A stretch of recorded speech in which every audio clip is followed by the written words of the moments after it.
Почитувани, секојдневно стигнуваат потврди за недомакинското и расипничко владење на ВМРО-ДПМН. Последно од низата владени функционери кои демонстрираат целосна отуѓеност од народот, без чувство за секојдневните проблеми и растечка за сиромаштија, е директорот на јавното предпријатие Македонски шуми, легендарниот Жарко Караџовски. Едно од најнеуспешните јавни предпријатија на владата сега ќе се луксузира и со реклами.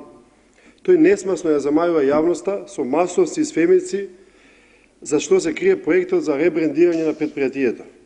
Освен што се работи за невкусна кампања, таа покажува дека на власта не ја доаѓа памет и не планира да скрати од непродуктивните трошоци за рекламирање, колку и да се тие непродуктивни и безполезни, како што е рекламирањето на Македонски шуми.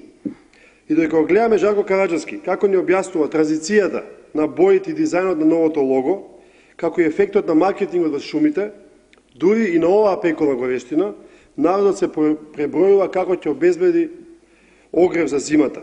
Дали ќе има покачување на огревното дрво, колку ќе биде цената на електричната енергија и најважно од каде ќе најде средства, пари за преживување на зимата.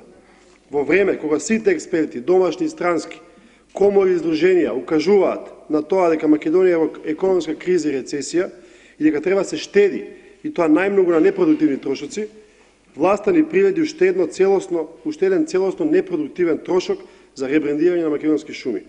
Караџовски наместо се опамети по аферата од пред една година, во која беше посочен за немилосрдно трошење пари на Македонски шуми во кафеани и фиктивни фактури, со кои директно злоупотребува функцијата, тој сега ни обзнанува дека повторно ќе одлева пари за кампања.